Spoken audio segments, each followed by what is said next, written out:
Hello दोस्तों, कैसे हो आप सब? उम्मीद करते हैं अच्छा हो। चलिए स्टार्ट करते हैं। आज समृद्धि एवं विकास में आर्थिक विकास तथा मूल समस्याएं क्या हैं, देखते हैं। क्वेश्चन नंबर 1, निम्न में से कौन पर्यावरण ह्रास का कारण नहीं है? ऑप्शन है कौशल विकास। चलिए व्याख्या देखते हैं। कौशल विकास का पर्यावरण ह्रास से कोई संबंध नहीं है, जबकि गरीबी, औद्योगिकरण एवं विलासितापूर्ण जीवन शैली पर्यावरण ह्रास के कारण है। पर्यावरण गुणवत्ता और आर्थिक विकास के बीच संबंध को निम्न संदर्भ में समझाया गया है। ऑप्शन नंबर डी, पर्यावरण कुडनेट्स परिकल्पना। कुडनेट्स वक्र उल्टे यू आकार का होता है, जो आर्थिक वृद्धि और आय वितरण में विपरीत संबंध को दर्शाता है। प्रारंभ में इसका प्रयोग आय की असमानता को मापने के लिए किया गया है। बाद में इसका प्रयोग पर्यावरण पर पड़ने वाले प्रभावों का अध्ययन करने के लिए भी किया गया। निम्नलिखित में से कौन सा एक सरकार का वृहत आर्थिक उद्देश्य नहीं है? ऑप्शन नंबर डी, कच्चे तेल की कीमतों में कमी। व्याख्या देखते हैं। आर्थिक समृद्धि सुनिश्चित करने के क्रम में सरकार के मुख्यतः 4 आर्थिक उद्देश्य होते हैं, यथा पूर्ण रोजगार की प्राप्ति, निम्न एवं स्थिर मुद्रास्फीति, सतत आर्थिक विकास, समृद्धि एवं भुगतान संतुलन में साम्यता को बनाए रखना। अतः स्पष्ट है कि उपरोक्त विकल्पों में कच्चे तेल की कीमतों में कमी सरकार के बृहद आर्थिक उद्देश्य का अंग नहीं है।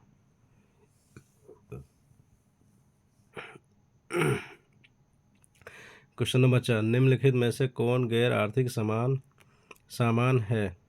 ऑप्शन नंबर सी, समुद्र का पानी। व्याख्या देखते हैं। वे सभी सुविधाएं जो उनकी मांग के मुकाबले कम मात्रा में उपलब्ध हैं आर्थिक वस्तुएं कहलाती हैं, तथा सोना, दूध और पेट्रोल आर्थिक सामान, जबकि समुद्र का पानी गैर आर्थिक है। क्वेश्चन नंबर 5, निम्नलिखित में से कौन आर्थिक अभिसंरचना का एक संगठक नहीं है? ऑप्शन नंबर ए, गृह निर्माण।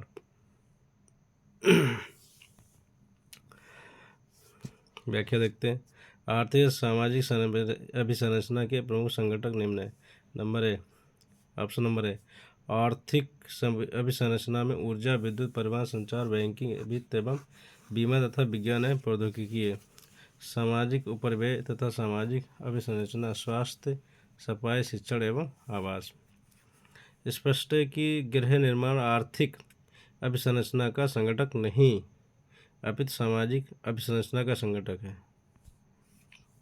क्वेश्चन नंबर 6, अर्थव्यवस्था की अधिसंरचना में सम्मिलित है उपरोक्त सभी: ऊर्जा, यातायात और बैंक। सुदीर्घकालिक गतिहीनता का तात्पर्य है ऑप्शन नंबर डी, क्रमिक अवधि में समृद्धि की सीमा दर में कमी। क्वेश्चन नंबर 8, साधारणतः किसी देश की अनुकूलतम जनसंख्या से अभिप्राय जनसंख्या के उस परिणाम से होता है जहां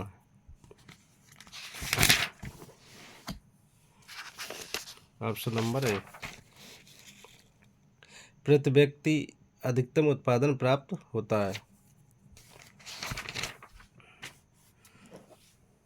व्याख्या देखते हैं। साधारणतः किसी देश की अनुकूलतम जनसंख्या से अभिप्राय जनसंख्या के उस परिणाम से होती है जहां प्रति व्यक्ति अधिकतम उत्पादन प्राप्त होती है। डाल्टन के अनुसार अनुकूलतम जनसंख्या वह होती है जो प्रति व्यक्ति अधिकतम आय प्रदान करती है। यदि किसी देश में जनसंख्या अनुकूलतम से कम है तो जनाभाव, और यदि अनुकूलतम से अधिक है तो जनाधिक की स्थिति होगी। निम्न रेखाचित्र में ओएम अनुकूलतम जनसंख्या है, जिससे कम तथा अधिक जनसंख्या पर प्रति व्यक्ति औसत उत्पादन कम होता जाता है। चित्र में देखेंगे। स्पष्ट है कि अनुकूलतम जनसंख्या की स्थिति में देश में विद्यमान प्राकृतिक साधनों, उत्पादन के तरीके तथा पूंजी का इतना दोहन होगा जिससे प्रति व्यक्ति आय अधिकतम हो जाएगी। यदि जनसंख्या इस आदर्श जनसंख्या से कम हुई तो देश के सभी साधनों का आदर्श बिंदु तक उपयोग नहीं हो सकेगा। परिणामस्वरूप प्रति व्यक्ति औसत उत्पादन घटेगा तथा यदि जनसंख्या अनुकूलतम जनसंख्या से अधिक हुई तो साधनों का आदर्श बिंदु से अधिक शोषण होगा, उत्पादन ह्रास नियम लागू होगा और प्रति व्यक्ति औसत उत्पादन घटेगा। आप क्वेश्चन नंबर 9, अनुकूलतम जनसंख्या वह होती है जो प्रति व्यक्ति अधिकतम आय प्रदान करती है, ये कथन है। ऑप्शन नंबर सी डाल्टन का। आदर्श जनसंख्या ज्ञात करने के निम्न सूत्र में खाली स्थान भरिए। सूत्र m=a-o/o।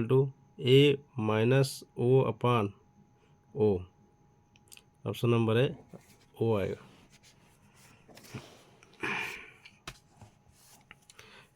व्याख्या देखते हैं। प्रसिद्ध अर्थशास्त्री डाल्टन ने आदर्श जनसंख्या ज्ञात करने के लिए निम्न सूत्र प्रतिपादित किया है। m=a-o/o। m क्या है? m समायोजन अभाव की मात्रा, a वास्तविक जनसंख्या, o अनुकूलतम आदर्श जनसंख्या। डाल्टन के अनुसार जनसंख्या के कुल समायोजन का सूत्र है जहाँ a वास्तविक जनसंख्या, o अनुकूलतम जनसंख्या तथा m कुल समायोजन के अंश का प्रतीक है। m=a-o/a। Option number m=a-o/o। Option number B. प्रसिद्ध अर्थशास्त्री डाल्टन के अनुसार जनसंख्या के कुल समायोजन का सूत्र m=a-o/o जहाँ a वास्तविक जनसंख्या, o अनुकूलतम जनसंख्या, m कुल समायोजन के अंश का प्रतीक है। इस सूत्र को हल करने पर यदि परिणाम m>0 तो m का मान धनात्मक तो जनाधिक होगा, m<0 m का मान ऋणात्मक तो जनाभाव होगा, m=0 तो जनसंख्या अनुकूलतम कही जाएगी। अब क्वेश्चन नंबर 12, अनुकूलतम जनसंख्या का सिद्धांत लागू होता है। ऑप्शन नंबर सी, कम जनसंख्या एवं अधिक जनसंख्या वाले दोनों देशों में। व्याख्या देखते हैं। अंग्रेज अर्थशास्त्री एडविन कैनन द्वारा प्रतिपादित अनुकूलतम जनसंख्या का सिद्धांत कम जनसंख्या एवं अधिक जनसंख्या दोनों देशों पर लागू होता है।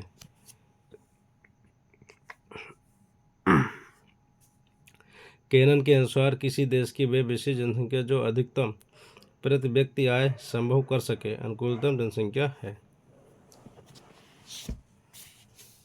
निम्नलिखित कथनों में से कौन सा कथन अल्प विकसित देशों में निम्न स्तरीय प्रति व्यक्ति की आय के लिए सही है? ऑप्शन नंबर बी, उपभोग की सीमांत प्रवृत्ति अधिक होती है। अल्प विकसित देशों में निम्न स्तरीय प्रति व्यक्ति आय के संदर्भ में उपभोग की सीमांत प्रवृत्ति सापेक्षता अधिक होती है।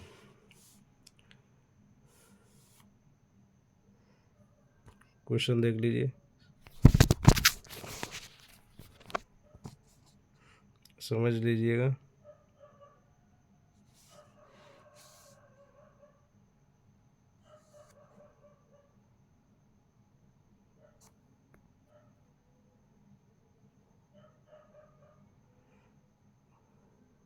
क्वेश्चन नंबर 15, निम्नलिखित कथनों पर विचार कीजिए। आपूर्ति की ओर से बिग पुश सिद्धांत के पक्ष में तर्क जुड़ा हुआ रहता है। ऑप्शन नंबर डी, 2 और 3 सही हैं। तो 2 और 3 कौन कौन से हैं? बहुमताओं के कल्पित अस्तित्व के साथ,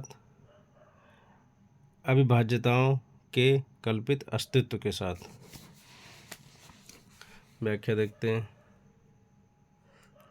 प्रबल धक्का सिद्धांत का प्रतिपादन पी.एन.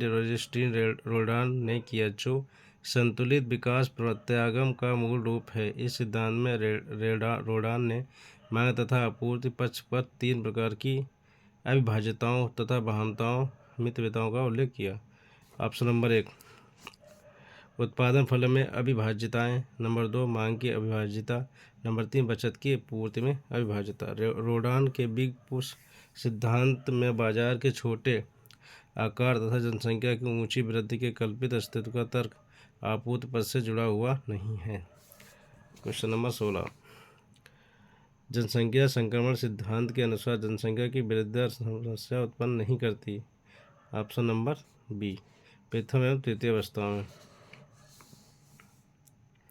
जनसंख्या संक्रमण सिद्धांत के अनुसार जनसंख्या की वृद्धि दर प्रथम व तृतीय अवस्थाओं में समस्या उत्पन्न नहीं करती। इस सिद्धांत के अनुसार प्रथम अवस्था में उच्च जन्म दर के साथ उतनी ही उच्च मृत्यु दर भी होती है, जिसके कारण जनसंख्या की वृद्धि दर कम होती है, तथा तृतीय अवस्था में जन्म दर में तेजी से कमी होकर पहले से नीची मृत्यु दर के लगभग समान होती है, जिसके कारण जनसंख्या की वृद्धि दर में गिरावट आती है। जबकि द्वितीय अवस्था में उच्च जन्म दर तथा मृत्यु दर में तीव्र कमी होने के कारण इस अवस्था में जनसंख्या में तीव्र दर से वृद्धि होती है। यह अवस्था जनसंख्या विस्फोट की अवस्था होती है।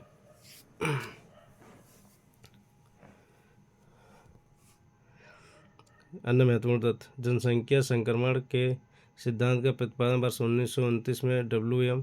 थॉमस ने किया, परंतु इसका वैज्ञानिक स्वरूप देने का श्रेय फ्रैंक नोटेस्टीन 1945 को है, जिन्हें जनांकीकी का जनक कहा जाता है। कोल तथा हूवर ने जनसंख्या संक्रमण सिद्धांत के 3 चरण की बात करते हैं। टोडेरो भी जनसंख्या संक्रमण सिद्धांत के 3 चरणों की बात करते हैं। C.P. ब्लेकर जनसंख्या संक्रमण सिद्धांत के 5 चरणों की बात करते हैं। अधिकांशतः C.P. ब्लेकर के ही दृष्टिकोण को स्वीकार किया जाता है। Question number 17। उत्पादन में वृद्धि जनसंख्या की तुलना में धीमी होगी जब तक कि लोगों में भुखमरी न हो जाए। ये कथन किसका है? ऑप्शन नंबर डी, माल्थस का। व्याख्या देखते हैं। उत्पादन में वृद्धि जनसंख्या की तुलना में धीमी होगी जब तक कि लोगों में भुखमरी न हो जाए। यहाँ तक यह कथन माल्थस का है। माल्थस के अनुसार जनसंख्या में वृद्धि ज्यामितीय माला 2, 4, 8, 16, 32 में होती है, जबकि खाद्यान्न में वृद्धि अंकगणितीय माला 1, 2, 3, 4 में होती है, जिसके कारण अति जनसंख्या की स्थिति होगी। और यदि उसको प्रतिबंधित नहीं किया गया तो कुछ नैसर्गिक प्रतिबंध जैसे अकाल, भुखमरी, महामारी उत्पन्न होगी और जनसंख्या कम हो जाएगी। Question number 18। निम्नलिखित में से कौन सा निर्धनता के दुष्चक्र का अवयव नहीं है? ऑप्शन नंबर डी, ब्याज दर। ब्याज दर निर्धनता के दुष्चक्र का अवयव नहीं है, जबकि पूंजी, निर्माण, निवेश तथा उत्पादकता निर्धनता के दुष्चक्र का अवयव होता है। निर्धनता के दुष्चक्र की व्याख्या प्रोफेसर मार्क्स ने पूर्ति तथा मांग दोनों पक्षों पर की, जो निम्न प्रकार से है। Question number 19। निम्नलिखित में से कौन सा जैकब वाइनर के अनुसार विकास का एक सूचक है? ऑप्शन नंबर डी, प्रति व्यक्ति राष्ट्रीय आय। निम्न में से कौन आर्थिक विकास का सबसे सूचक है? ऑप्शन नंबर सी, उच्च प्रति व्यक्ति आय।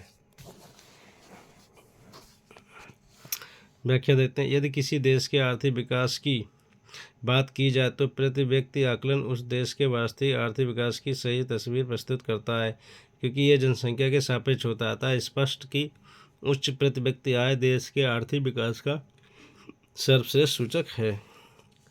Question number 21। निम्नलिखित में से कौन भारत की वर्तमान अवस्था की विशेषता नहीं है? ऑप्शन नंबर डी, आय एवं संपत्ति के वितरण की समानता। Question number 22। निम्नलिखित में कौन अल्पविकसित देशों की आर्थिक विशेषता है? ऑप्शन नंबर डी, पूंजी की न्यूनता। पूंजी की न्यूनता, ऊंचा पूंजी उत्पाद अनुपात, अकुशल मानव संसाधन, जनसंख्या का बृहद आकार और तीव्र वृद्धि, न्यून कृषि विक्रय अधिशेष, प्रतिकूल विदेशी व्यापार की शर्तें, प्रतिकूल भुगतान संतुलन आदि अल्पविकसित देशों की आर्थिक विशेषता है। Question number 23। भारत एक धनी देश है जहाँ निर्धन निवास करते हैं, क्योंकि ऑप्शन नंबर सी, यह प्राकृतिक साधनों की प्रचुर मात्रा है किंतु उनका समुचित उपयोग नहीं किया गया है। व्याख्या देखते हैं। भारत एक धनी देश है जहाँ निर्धन निवास करते हैं, क्योंकि यहाँ प्राकृतिक साधनों की प्रचुर मात्रा है किंतु उनका समुचित उपयोग नहीं किया गया। निम्नलिखित में से कौन विकासशील अर्थव्यवस्था का एक घटक नहीं है? ऑप्शन नंबर पूंजी निर्माण की उच्च दर। पूंजी निर्माण की उच्च दर विकसित देश की अर्थव्यवस्था का लक्षण है, जबकि जनसंख्या वृद्धि की उच्च दर, बेरोजगारी की उच्च दर, व्यापक निरंतर प्राथमिक क्षेत्र की प्रधानता, निम्न प्रति व्यक्ति आय, पूंजी का अभाव, निम्न स्तर की तकनीक, घटिया मानव पूंजी, परिसंपत्तियों का दोषपूर्ण वितरण, निम्न जीवन स्तर आदि विकासशील देश की अर्थव्यवस्था के लक्षण हैं। निम्नलिखित लक्षणों में से कौन सा लक्षण सामान्यतः विकासशील देशों का है? ऑप्शन नंबर डी, प्राथमिक क्षेत्र पर निर्भरता। क्वेश्चन नंबर 26, निम्नलिखित में से कौन विकास का एक आर्थिक निर्धारक नहीं है? ऑप्शन नंबर सी, सरकार पर विश्वास। आर्थिक विकास के निर्धारक तत्व आर्थिक और गैर आर्थिक दोनों ही हैं। आर्थिक विकास के आर्थिक निर्धारक हैं प्राकृतिक संसाधन, पूंजी निर्माण, विभिन्न क्षेत्रों में पूंजी उत्पादन अनुपात, जनसंख्या का आकार एवं वृद्धि दर, मानव संसाधन। संगठन, कुशल प्रबंधन, आर्थिक और सामाजिक आधार संरचना, वित्तीय संस्थाएं, यातायात एवं संचार के साधन, प्रौद्योगिकी उन्नयन, कृषि का विक्रय अधिशेष, भुगतान शेष की स्थिरता, विदेशी व्यापार की शर्तें, संरचनात्मक परिवर्तन। गैर आर्थिक निर्धारक, राजनीतिक स्वतंत्रता, न्यायपूर्ण सामाजिक संगठन, सामाजिक धार्मिक सांस्कृतिक मूल्य वृद्धि एवं संस्थाएं, भ्रष्टाचार से मुक्ति, सरकार पर विश्वास, विकास के लिए आकांक्षा, राजनीतिक एवं प्रशासनिक परिवर्तन। क्वेश्चन नंबर 17, निम्न में से कौन आर्थिक विकास में अवरोधक है? ऑप्शन नंबर डी, उपरोक्त सभी। पूंजी निर्माण की निम्न दर, गरीबी का दुष्चक्र, सामाजिक एवं सांस्कृतिक अवरोधक। आर्थिक विकास में अवरोधक है पूंजी निर्माण की निम्न दर, गरीबी का दुष्चक्र तथा सामाजिक एवं सांस्कृतिक अवरोधक। प्रोफेसर नरकसे के अनुसार निर्धनता के दुष्चक्र के विभिन्न कारकों में से सबसे प्रमुख कारक पूंजी का अभाव है, क्योंकि पूंजी के अभाव से निवेश कम होता है, जिससे उत्पादन, रोजगार एवं आय तीनों पर नकारात्मक प्रभाव पड़ता है। Option number D, question number 28, निम्नलिखित में से कौन सा एक आर्थिक विकास में बाधक नहीं है? ऑप्शन नंबर सी, व्यापार की अनुकूल शर्तें। व्यापार की अनुकूल शर्तें आर्थिक विकास में बाधक नहीं, जबकि शेष तीनों विकल्प आर्थिक विकास में बाधा उत्पन्न करते हैं। जनसंख्या, क्वेश्चन नंबर 29, जनसंख्या में वृद्धि इसके रास्ते में आती है। ऑप्शन नंबर ए, आर्थिक विकास।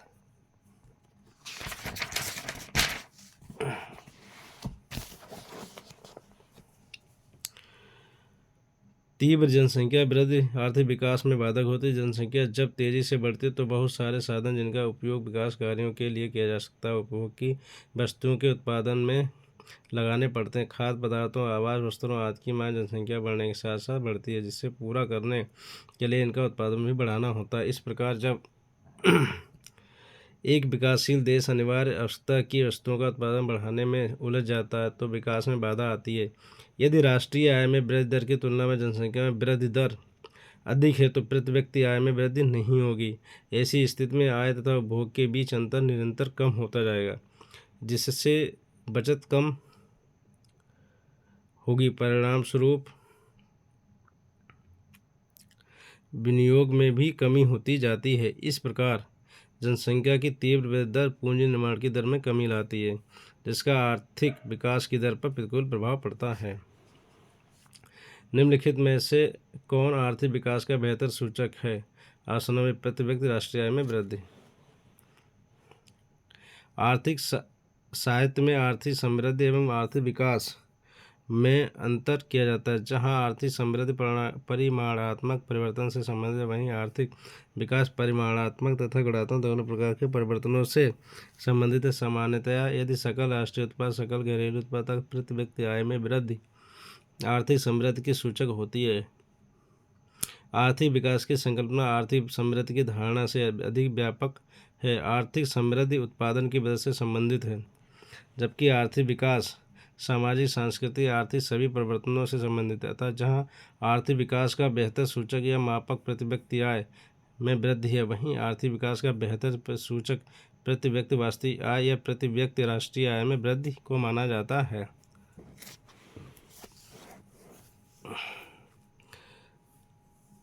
क्वेश्चन नंबर 31, संतुलित विकास उस अवस्था की व्याख्या के लिए प्रयोग किया जाता है जिसमें ऑप्शन नंबर डी अर्थव्यवस्था के सभी क्षेत्र एक साथ विकास करते हैं। आर्थिक समृद्धि हेतु विकासशील देशों में अपनाई जाने वाली रणनीति के संदर्भ में मुख्यतः दो अवधारणाएं प्रचलित हैं, संतुलित विकास का सिद्धांत और असंतुलित विकास का सिद्धांत। संतुलित विकास के सिद्धांत का अभिप्राय अर्थव्यवस्था के विभिन्न क्षेत्रों की समरूप वृद्धि से है, जिससे विभिन्न उद्योगों एवं क्षेत्रों के उत्पाद सुगमता से बाजार पा सकें तथा किसी उद्योग या क्षेत्र में कमी और अतिरेक की समस्या न हो। इस अवधारणा के समर्थकों में रोसेनस्टीन, रोडन और रेगनार नर्स जैसे अर्थशास्त्री प्रमुख हैं। क्वेश्चन नंबर 32, यदि समाज में बचत की औसत दर 10% है अनुपात तथा जनसंख्या वृद्धि दर 1%, तो अर्थव्यवस्था के लिए साधारण समय दर क्या होगा?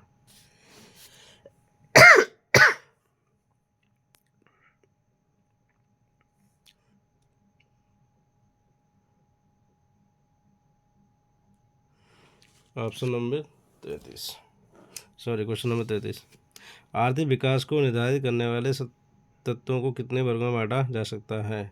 Option number D 2। आर्थिक विकास को निर्धारित करने वाले तत्वों को 2 वर्गों में बांटा जा सकता है, आर्थिक निर्धारक तथा गैर आर्थिक निर्धारक। आर्थिक विकास के आर्थिक निर्धारकों में सबसे अधिक महत्वपूर्ण है पूंजी स्टॉक तथा संचयन की दर, पूंजी निर्माण, पूंजी उत्पाद अनुपात, मानव संसाधन, तकनीकी उन्नयन, जनसंख्या का आकार तथा वृद्धि दर, कृषि क्षेत्र में विक्रय अतिरेक, आर्थिक प्रणाली, भुगतान शेष की स्थिति में विदेशी व्यापार की शर्तें। गैर आर्थिक निर्धारकों में महत्वपूर्ण है राजनीतिक स्वतंत्रता, सरकार में विश्वास, न्यायपूर्ण सामाजिक संगठन, भ्रष्टाचार से मुक्ति, विकास की तीव्र एवं दृढ़ आकांक्षा, सामाजिक, धार्मिक, सांस्कृतिक मूल्य, वृत्ति एवं संस्थाएं। बिना प्रयास स्वाभाविक रूप से चलने वाली प्रक्रिया को कहा जाता है। ऑप्शन नंबर बी आर्थिक समृद्धि। आर्थिक समृद्धि का अर्थ उत्पादन वृद्धि होता है, इसे बिना प्रयास स्वाभाविक रूप से चलने वाली प्रक्रिया भी कहा जाता है। इसके विपरीत आर्थिक विकास की संकल्पना अधिक व्यापक और इसमें प्रति व्यक्ति उत्पादन में वृद्धि के साथ साथ ये देखा जाता है कि अर्थव्यवस्था के आर्थिक व सामाजिक ढांचे में क्या परिवर्तन हुए हैं। इस प्रक्रिया में सकल राष्ट्रीय उत्पादन में कृषि का हिस्सा लगातार गिरता जाता है, जबकि उद्योगों, सेवाओं, व्यापार, बैंकिंग, निर्माण गतिविधियों का हिस्सा बढ़ता जाता है। श्रम शक्ति के व्यावसायिक ढांचे में भी परिवर्तन होता है और उसकी दक्षता एवं उत्पादकता में वृद्धि होती है। इस प्रकार आर्थिक विकास से तात्पर्य उत्पादन में वृद्धि के साथ साथ उत्पादन की तकनीकी, संस्थागत व्यवस्था और वितरण प्रणाली में परिवर्तन होता है। आर्थिक समृद्धि की तुलना में आर्थिक विकास प्राप्त करना कहीं अधिक कठिन होता है। केवल आर्थिक समृद्धि के जरिए गरीबी, बेरोजगारी, भुखमरी, बीमारी, अशिक्षा और असमानताओं जैसी समस्याओं का उन्मूलन नहीं किया जा सकता। इसके लिए आर्थिक विकास की आवश्यकता होती है। क्वेश्चन नंबर 35, प्रोफेसर पीटी वावर के अनुसार आर्थिक विकास का प्रमुख सूचक है। ऑप्शन नंबर ए ऊंची प्रति व्यक्ति आय।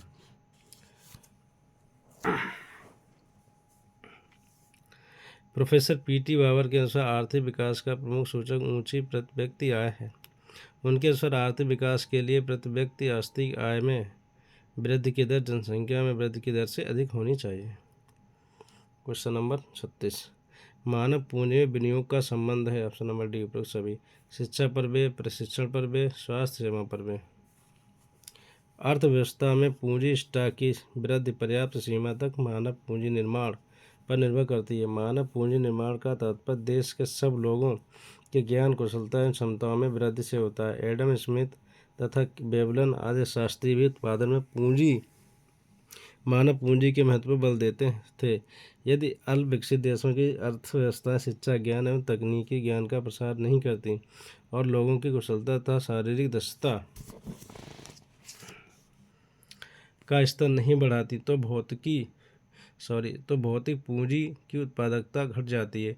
इस प्रकार व्यापक अर्थ में मानव पूंजी में निवेश का अर्थ है स्वास्थ्य, शिक्षा तथा अन्य सामाजिक सेवाओं पर व्यय करना। और संकुचित अर्थ में मानव पूंजी में निवेश से तात्पर्य शिक्षण एवं प्रशिक्षण पर व्यय। क्वेश्चन नंबर 37, निम्नलिखित संभावित अनुपातों में से किसी देश के लिए कौन सी पूंजी उत्पादन दर सर्वाधिक लाभदायक होगी? Option number D 3:1। उत्पादन की प्रति इकाई पर लगने वाली पूंजी की मात्रा को पूंजी उत्पाद अनुपात कहा जाता है। यदि इकाई उत्पादन पर पूंजी की 3 इकाई लगे तो हम कहते हैं कि पूंजी उत्पाद अनुपात 3:1 है। पूंजी उत्पाद अनुपात का कम होना ये प्रदर्शित करेगा कि वस्तु की एक इकाई के उत्पादन पर लगने वाली पूंजी की मात्रा या विनियोग की मात्रा कम होगी। इस प्रकार पूंजी उत्पाद अनुपात का कम होना अच्छा लक्षण है। ऐसी स्थिति में कम पूंजी या विनियोग से अधिक उत्पादन प्राप्त होगा।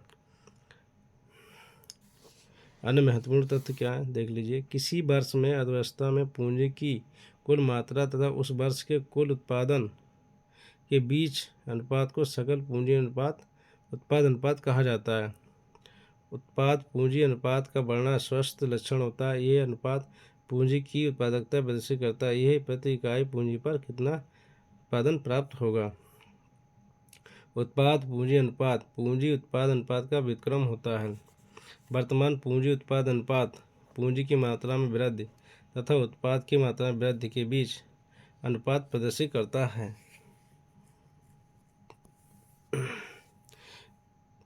क्वेश्चन नंबर 38, वृद्धिमान पूंजी उत्पाद अनुपात। ऑप्शन नंबर बी पूंजी में वृद्धि बटे उत्पादन में वृद्धि।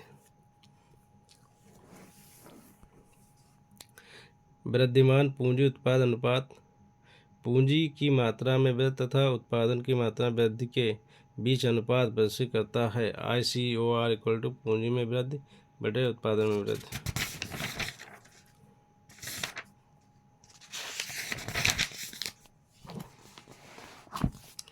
क्वेश्चन नंबर 39, निम्न में से किसके बढ़ने से आर्थिक वृद्धि होती है? ऑप्शन नंबर पूंजी उत्पाद अनुपात। उत्पादन की प्रति इकाई पर लगने वाली पूंजी की मात्रा को पूंजी उत्पाद अनुपात कहते हैं। आमतौर पर पूंजी उत्पाद का कम होना अच्छा लक्षण माना जाता है, लेकिन पूंजी उत्पाद अनुपात का बढ़ना हमेशा खराब नहीं माना जा सकता, क्योंकि ऐसे उद्योग में जैसे विद्युत, स्टील अवसंरचना में पूंजी उत्पाद अनुपात बहुत ऊंचा होता है, पर उनमें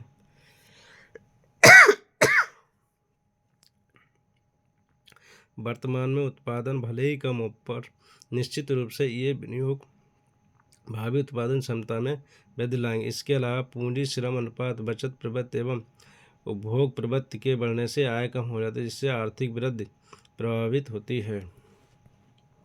क्वेश्चन नंबर 40, संतापकारी समृद्धि की संकल्पना के प्रतिपादक हैं? ऑप्शन नंबर है जगदीश भगवती। संतापकारी समृद्धि या दरिद्रता का विकास की संकल्पना जगदीश भगवती ने प्रस्तुत की थी। संतापकारी वृद्धि का सिद्धांत वृद्धिशील देश की व्यापार शर्तों के ह्रास से संबंध रखता है। जगदीश भगवती के अनुसार आर्थिक विस्तार से उत्पादन बढ़ता है, पर हो सकता है कि उससे व्यापार शर्तें इतनी अधिक बिगड़ जाएं कि विस्तार के लाभदायक प्रभाव को समाप्त कर दें और वृद्धिशील देश की वास्तविक आय घटा दें। क्वेश्चन नंबर 41, दरिद्रता का विकास की अवधारणा संबंधित है? Option number B Jagdish Bhagwati से। 42 क्वेश्चन, रोजेनस्टीन रोल्डन ने अपने विराम के सिद्धांत में 3 प्रकार की अविभाज्यताओं और विशेषताओं का वर्णन किया। ऑप्शन नंबर डी उपरोक्त सभी। क्या क्या देखते हैं। ऑप्शन नंबर उत्पाद फलन की अविभाज्यता है। नंबर 2 मांग की अविभाज्यता। ऑप्शन नंबर सी वस्तुओं की पूर्ति की अविभाज्यता। व्याख्या देखते हैं। प्रोफेसर पॉल एन रोजेनस्टीन रोल्डन ने अल्पविकसित अर्थव्यवस्था में विकास की बाधाओं को पार कर प्रगति पथ पर चलाने के लिए बड़ा धक्का प्रोग्राम आवश्यक माना है, और इसके लिए उन्होंने 3 प्रकार की अविभाज्यताओं, नंबर 1 उत्पादन फलन में अविभाज्यता, नंबर 2 मांग की अविभाज्यता, नंबर 3 वस्तुओं की पूर्ति में अविभाज्यता का जिक्र किया है। क्वेश्चन नंबर 43, पूंजी की कमी अविकसित देशों में उत्पादकता स्तर के नीचे होने का कारण एवं परिणाम दोनों हैं। ऑप्शन नंबर सी, पूंजी की कमी अविकसित देशों में उत्पादकता स्तर के नीचे होने का कारण एवं परिणाम दोनों हैं, यथा कम पूंजी, कम निवेश, कम आय, कम मांग, कम उत्पादन, कम पूंजी का एक चक्र निर्मित हो जाता है। क्वेश्चन नंबर 44, क्राउडिंग आउट प्रभाव क्या है? ऑप्शन नंबर डी, सरकारी व्यय में वृद्धि के प्रभाव से निजी व्यय में कमी होना। सार्वजनिक व्यय में वृद्धि के कारण पूंजी बाजार में संसाधनों की कमी के कारण ब्याज दर में वृद्धि का होना, फलस्वरूप निजी क्षेत्र के विनियोग में होने वाली कमी को क्राउडिंग आउट कहा जाता है। अतः राजकोषीय घाटा में वृद्धि क्राउड आउट प्रभाव पैदा करेगा। अन्य महत्वपूर्ण तथ्य, यदि राजकोषीय घाटा में कमी हो अर्थात सरकारी व्यय कम हो तो पूंजी बाजार में संसाधनों की उपलब्धता अधिक होगी, ब्याज दर नीची रहेगी, फलस्वरूप निजी क्षेत्र के विनियोग में वृद्धि होगी, जिसे क्राउड इन कहते हैं। क्राउड आउट तथा क्राउड इन एक दूसरे की विपरीत स्थितियां हैं। हर्समैन ने क्राउड आउट पर ज़्यादा बल दिया। क्वेश्चन नंबर 45, निम्न में से किस दशा में क्राउडिंग आउट प्रभावपूर्ण होगा? ऑप्शन नंबर ए, जब एलम फलन पूर्णतः बेलोचदार होता है। व्याख्या देखते हैं। क्राउडिंग आउट का अर्थ है एक विस्तारित राजकोषीय नीति के द्वारा लाई गई ब्याज दर में वृद्धि के कारण निवेश में कमी अर्थात सरकारी खर्च में बढ़ोतरी। क्राउडिंग आउट प्रभाव का होना ना होना एलम वक्र के ढाल पर निर्भर करता है। यदि एलम वक्र वर्टिकल लंब रूप ऊर्ध्वाधर है तो पूर्ण क्राउडिंग आउट संभव होगा। क्वेश्चन नंबर 46, सामाजिक ऊपरी पूंजी का विचार दिया। ऑप्शन नंबर है हर्समैन ने। व्याख्या देखते, सामाजिक ऊपरी पूंजी का विचार हर्समैन ने दिया। इसके अंतर्गत जिन आर्थिक सुविधाओं के विकास को सम्मिलित किया जाता है उनमें यातायात, संचार, शिक्षा, स्वास्थ्य एवं चिकित्सा, सूचना प्रणाली, बैंक, बीमा संस्थाएं, ऊर्जा, सिंचाई, आवास, किराया तथा नागरिक सुविधाएं प्रमुख हैं। क्वेश्चन नंबर 47, एक देश गरीब है क्योंकि वह गरीब है, कथन है ऑप्शन नंबर है नर्क्स का। एक देश गरीब है क्योंकि वह गरीब है, ये कथन रेगनर नर्क्स ने से संबंधित। नर्क्स के अंदर एक निर्धन व्यक्ति को पर्याप्त खाद नहीं मिल पाता, कम खाद मिलने के कारण वह निर्बल हो जाता है, निर्बल हो जाने के कारण उसकी कार्य क्षमता कम हो जाती है, जिसका अर्थ यह है कि वह निर्धन है अर्थात उसकी आय कम है, जिसका फिर अर्थ यह है कि उसे पर्याप्त खाद्य सामग्री नहीं मिलती। इस प्रकार यह क्रम आगे भी चलता रहता है। हम कह सकते हैं कि व्यक्ति इसलिए निर्धन है क्योंकि वह निर्धन है। नर्क्स के अनुसार जो बात एक व्यक्ति पर लागू होती है वह संपूर्ण अर्थव्यवस्था पर लागू होती है।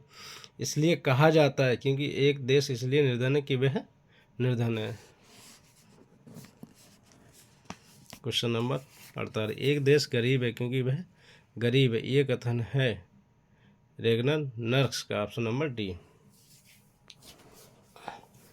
क्वेश्चन नंबर 49, सर्वप्रथम जनसंख्या सिद्धांत किस अर्थशास्त्री ने दिया?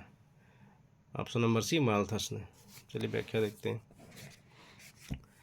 टी.आर. माल्थस ने अपनी पुस्तक an essay on the principle of population 1798 में जनसंख्या सिद्धांत का प्रतिपादन किया। उनके अनुसार जनसंख्या में वृद्धि ज्यामितीय माला 2, 4, 8, 16, 32 में होती है, जबकि खाद्यान्न में वृद्धि अंकगणितीय माला 1, 2, 3, 4, 5 में होती है।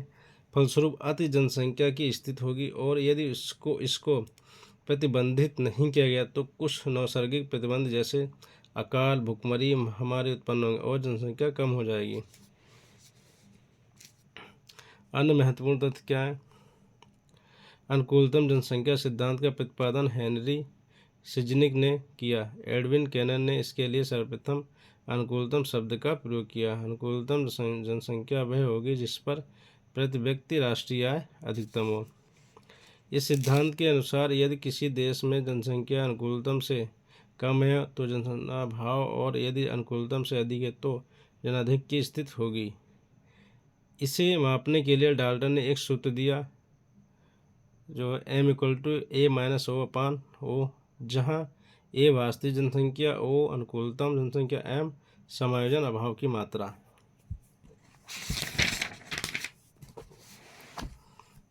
Question number 50।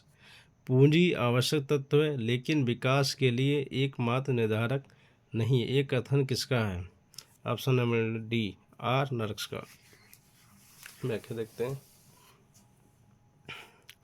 पूंजी आवश्यक तत्व है लेकिन विकास के लिए एकमात्र निर्धारक नहीं है। यह कथन रेगनर नर्क्स का है। नर्क्स ने बताया, आर्थिक विकास की सबसे बड़ी बाधा पूंजी की कमी होती है। दरिद्रता की किसी देश की पूंजी निर्माण की निम्न दर का कारण तथा परिणाम दोनों होती है।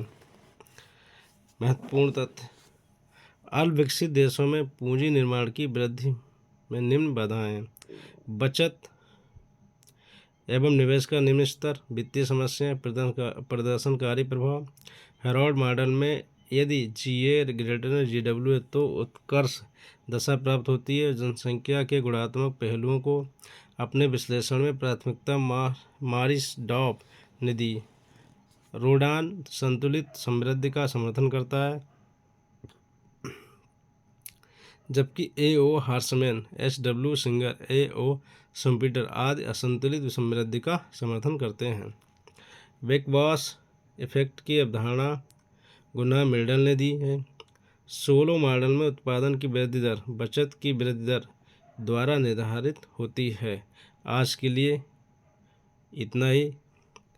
यदि वीडियो पसंद आए तो लाइक एंड सब्सक्राइब शेयर करें और सब्सक्राइब कर लीजिए ताकि हमारी आने वाली वीडियो आपको मिलती रहे, और बेल आइकन प्रेस कर लीजिएगा। धन्यवाद।